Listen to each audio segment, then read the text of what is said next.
નમસ્કાર મિત્રો, વિડીયોમાં તમારું સ્વાગત છે। જી હા મિત્રો, અત્યારે હાલ મોટા અને મહત્વના સમાચાર સામે આવી રહ્યા છે। તો મિત્રો, સમાચારમાં વાત કરીએ તો અમદાવાદ શહેરના બાપુનગર વિસ્તારમાં આજે વહેલી સવારે ભીડભંજન હનુમાન મંદિર રોડ પર આવેલી દુકાનોમાં ભીષણ આગ લાગવાની ઘટના બની હતી। એક દુકાનમાં લાગેલી આગ ઝડપથી આસપાસની 14 જેટલી દુકાનોમાં પસરી ગઈ હતી, જેના કારણે કપડાં અને અન્ય ચીજવસ્તુના વેપારીઓને દિવાળીના તહેવારના સમયે જ મોટું નુકસાન થયું છે।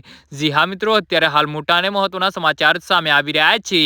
મળતી માહિતી અનુસાર આજે વહેલી સવારે 5 વાગે ફાયર વિભાગના કંટ્રોલ રૂમને મેસેજ મળ્યો હતો કે બાપુનગર 4 રસ્તા તરફ ભીડભંજન હનુમાન મંદિર રોડ પર આવેલી બજારની દુકાનોમાં આગ લાગી છે। મેસેજ મળતાની સાથે જ ફાયર વિભાગની 8 ગાડીઓ તાત્કાલિક ઘટના સ્થળે રવાના કરવામાં આવી હતી। જી હા મિત્રો, અત્યારે હાલ મોટા અને મહત્વના સમાચાર સામે આવી રહ્યા છે। ફાયર વિભાગની ટીમ સ્થળ પર પહોંચે ત્યાં સુધી તો 5 થી 7 દુકાનોમાં આગ પસરી ચૂકી હતી।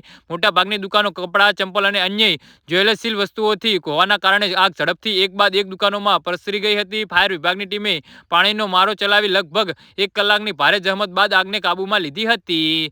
જી હા મિત્રો, અત્યારે હાલ મોટા અને દુઃખદ સમાચાર સામે આવી રહ્યા છે। પ્રાથમિક માહિતી અનુસાર આગના કારણે કુલ 12 જેટલી દુકાનો સંપૂર્ણ બળીને ખાખ થઈ ગઈ હતી, જ્યારે અન્ય 2 દુકાનોને આંશિક નુકસાન થયું છે। રાહતની વાત તો એ છે કે આ વહેલી સવારે આગ લાગવાના કારણે આ સમગ્ર ઘટનામાં કોઈ જાનહાનિ થઈ નથી। જો આ ઘટના સાંજના સમયે બની હોત તો મોટી દુર્ઘટના સર્જાઈ હોત। જી હા મિત્રો, તો આના વિશે તમારું શું કહેવું છે?